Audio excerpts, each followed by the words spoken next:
Aquele é um flata, mas eu me lembro como ça.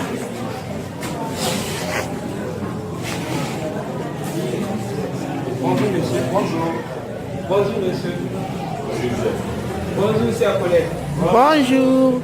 Je réponds au nom de Mohamed Kondé, élève de la 10e sciences sociales religieuse dans l'enfant université.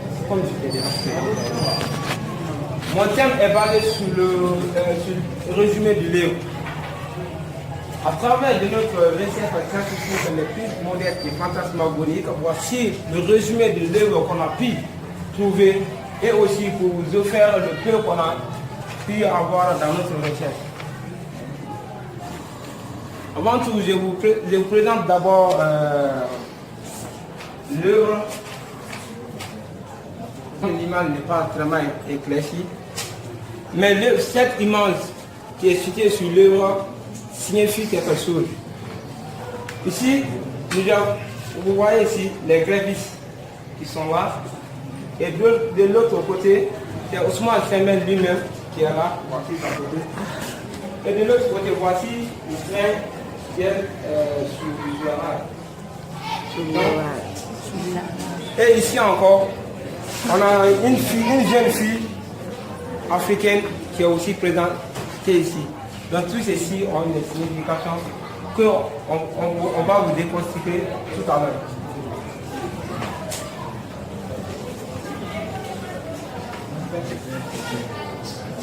On dit le bout du bois de Dieu. Le bout du bois de Dieu, ici, signifie quoi? Beaucoup de choses, on entend bout du bois de Dieu. Quand on dit bout du bois de Dieu, c'est pas les bois là. Les bois là sont faits par Dieu, mais c'est pas ça qu'on appelle, c'est pas qu'on parle dans ce sens. Les bouts du bois de Dieu, ce sont des expressions africaines qui est notamment employées en Afrique de l'Ouest. Il était dit avant, compter les hommes en indexant avec les doigts, une personne, deux personnes, trois personnes, pouvaient apporter le malheur aux hommes comptés. Donc il était nécessaire qu'on emploie à remplacer le mot homme par bout du bois de Dieu. De remplacer le mot homme par bout du bois, même chez nous ici. On dit compter la journée, c'est interdit. Donc c'est les expressions de chez nous.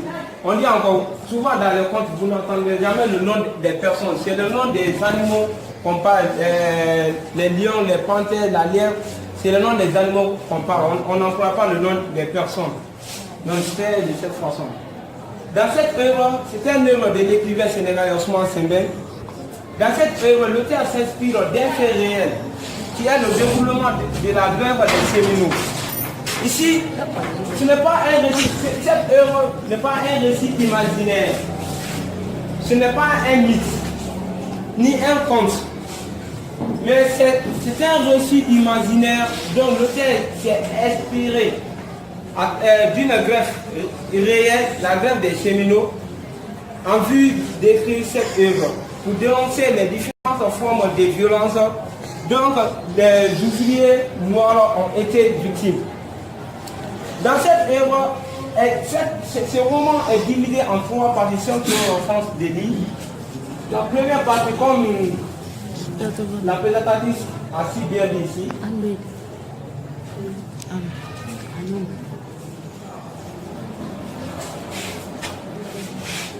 la première partie de la page 13 à la page 48,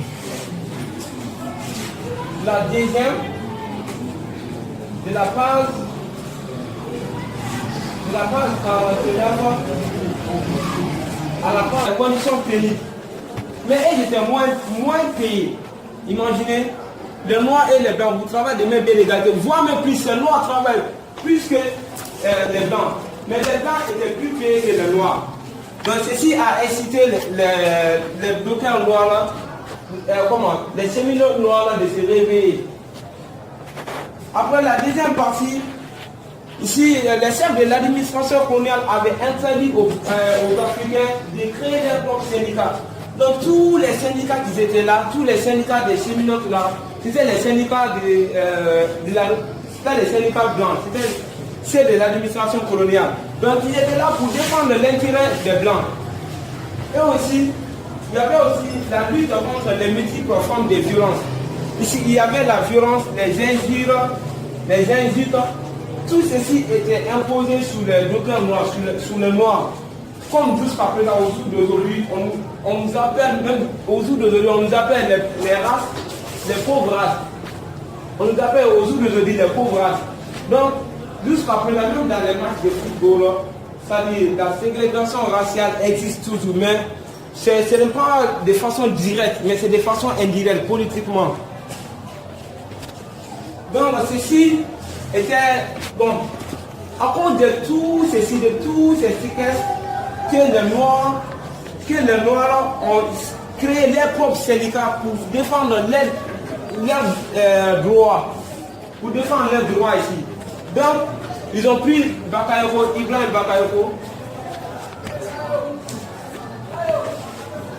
Bakayoko comme leader des syndicalistes. Il était leader des syndicats. Donc, nous prenons la deuxième partie qui est plus essentielle, le déroulement de la grève. La grève a commencé le 10 octobre 1948. C'est-à-dire, dans une révolte, ici, c'est nous ici, on a besoin de quoi? Des bouts de bois, des cailloux.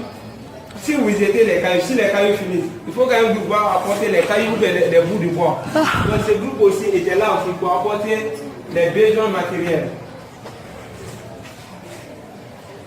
Ils ont commencé la grève et ils ont continué toujours à poursuivre la grève. Il y a eu la famine. Malgré que ça a été organisé, mais il y a eu la famine. Après, il y a eu des violences, des morts. Donc les cheminots, la soif dont les cheminots ont été victimes. Mais cela n'a pas incité aux cheminots de se reculer. Ils poursuivent toujours, ils maintiennent toujours leurs revendications. Pour cela, les chefs des administrations coloniales ont interdit à tous les marchands de vendre les marchandises pour puisse abuser la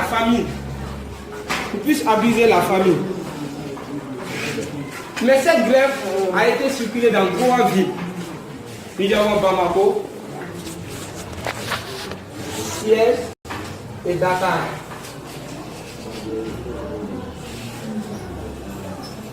Bamako, Thiès et Dakar.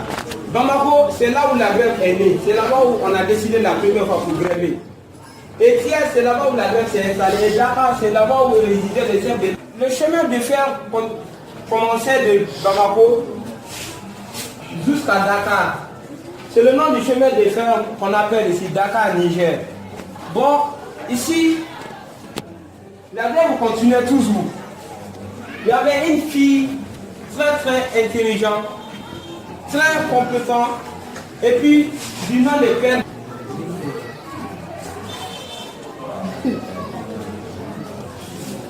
Brenda, elle était comparable à Bakayoko. C'est 885 km. Il a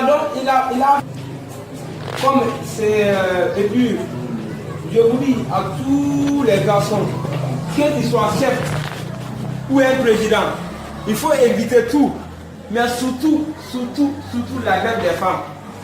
Il faut surtout éviter. Et si tu as ça, tu vas échouer complètement. Tu vas échouer. Donc les femmes se sont déshabillées et puis ils sont rentrés dans la ville. Ça arrive ici, notre feu président National Conté. Les femmes surtout ont grévé ici. Et puis se sont déshabillées, se dirigeaient vers le palais. Le président a fui. Parce que ici c'est dangereux pour lui, c'est dangereux pour la nation. Et il ne faut même pas accepter. Donc les femmes se sont déshabillées pour... Je ne peux pas venir vous dire tous les thèmes du roman, mais les grands thèmes qu'on a pu identifier ici, sélectionner, on a 2 groupes de thèmes. Nous avons les thèmes principaux et les thèmes secondaires. Au niveau des thèmes principaux, nous avons le changement, la révolte, violence et famille. Dans l'équipe des thèmes secondaires, nous avons solidarité, trahison et discrimination raciale. On prend ici le changement. On dit la grève des cheminots ont apporté un changement positif à toutes les populations des cheminots. Il y a eu un changement dans leur vie, dans leurs conditions de vie, et aussi il y a eu la revalorisation des femmes africaines, de la valeur des femmes africaines. Nous avons le deuxième thème, nous avons la révolte. Au niveau du révolte, le sujet du moment porte généralement sur la grève des cheminots. Mais dans une grève, vous allez comprendre qu'il y a une différence entre grève et révolte. Dans la grève, c'est la cessation du travail, à vie jamais violente. C'est quand c'est abusé, ça devient révolte. Donc lorsque les cheminots ont passé à la voie pacifique, que les chefs des administrations coloniales n'ont pas pu accepter de la négociation, d'améliorer leurs conditions de vie, ils ont passé à la voie violente. La voie violente, là, c'est là maintenant on parle de la révolte, c'est-à-dire c'est révélé. Après, nous prenons au niveau de la violence. Au niveau de la violence, il y a eu les morts. Il y a eu ici la famine, la soif. Donc les noirs, les cheminots noirs ont été victimes. Nous prenons aussi au niveau de la famille. Au niveau de la famille, vous savez comme je l'ai bien dit ici dans mon résumé, dans une grève, dans une guerre, ce force il y aura la famille. Personne ne peut sortir sous la guerre pour aller produire les aliments. C'est-à-dire, pour aller cultiver, ni aller au marché pour acheter. On prend grève 2017 à Conakry. Grève 2017 en Guinée entière même. Ça a été pénible partout en Guinée, mais plus précisément à Conakry. Parce qu'à Conakry, là où on ne pouvait même pas manger, tu n'osais pas de sortir d'aller manger. Donc ici, la famille a été, tous les trois villes ont été victimes de la famille. Mais surtout, ça a été très pénible à Thiès, parce que c'est là-bas où la grève s'est installée. Au niveau de la trahison, comme mon confrère a si bien dit, Diarra a trahi les grévistes en reprenant le travail, comme certains professeurs l'ont fait, trahir leurs collègues et puis venir reprendre le travail. Après, on prend au niveau du thème secondaire, la solidarité. Dans une grève, dans une révolte, s'il n'y a pas de solidarité, est-ce que vous pouvez avancer? Non. Nous sommes assis ici aujourd'hui, c'est pour dire parce qu'il y a la solidarité. S'il n'y a pas de solidarité entre même à la mosquée, s'il n'y a pas de solidarité, tout le monde veut réciter son Coran. Tout le monde veut réciter. Ça sera des bruits, ça sera des chansons même.